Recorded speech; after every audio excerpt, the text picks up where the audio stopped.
کہ جب ہم گناہگار تھے تو مسیح آدم کی خاطر ہوا. وہ آگے وہ بات کرتا ہے اس کی ایکسپلینیشن دیتا ہے، لیکن جہاں کیا گیا جب ہم گناہگار ہی تھے تو مسیح کس کے لیے ہوا؟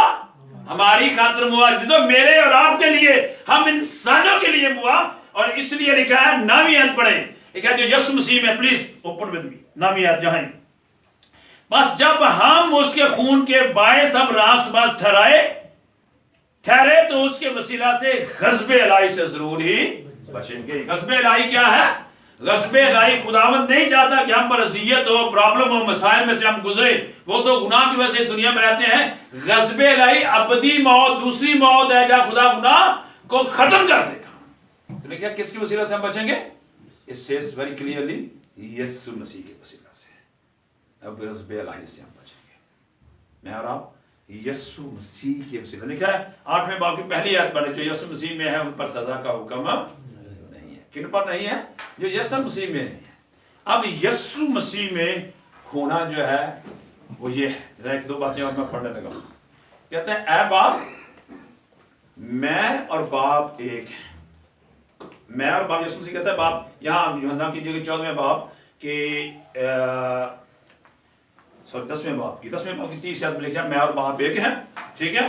اور لکھا ہے جو یسوع مسیح کرتے ہیں، کہتے ہیں دعا کریں کہ باپ یہ بھی مجھ میں آ کر تجھ میں ایک ہو جائے. رائٹ. میں اور باپ ایک ہیں، اور جو ہم اس میں آتے ہیں تو ہمیں باپ میں ہم بھی ایک ہو جاتے ہیں. اگر ہم خدا باپ میں ایک ہیں ایسے ہو جاتے تو کیا خدا ہمیں اپنے سے نکال کر سزا دے گا؟ نو وے. خدا ہمیں پھر اسی صورت میں بحال کرے گا جہاں اس نے پہلے ہمیں رکھا تھا، باغ عدن کی اس صورت میں جس میں ہم خدا کے ساتھ رفاقت رکھتے تھے.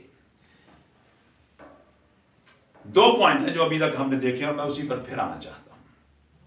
پہلا پوائنٹ جو ہے کہ ہم اپنے ایمان میں کہیں بھی خداوند سے شیک نہ ہوں. اگر ہم اپنے ایمان میں شیک ہوتے ہیں تو پھر کیا ہوگا؟ ہم کبھی بچائے نہیں جائیں گے. Let me tell you.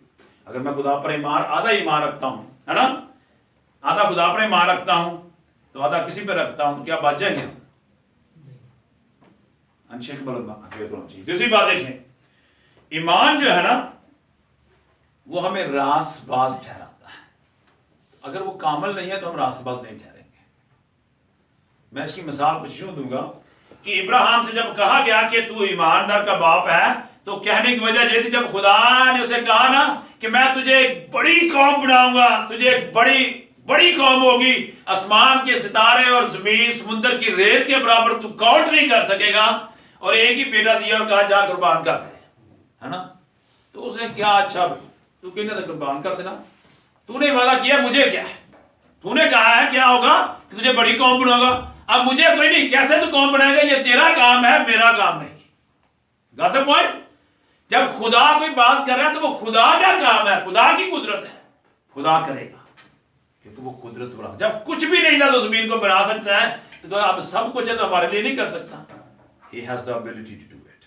تو یہاں یہ بات دیکھیں، جب ہمارا ایمان خداوند پر ہے تو کامل بھروسہ رہے.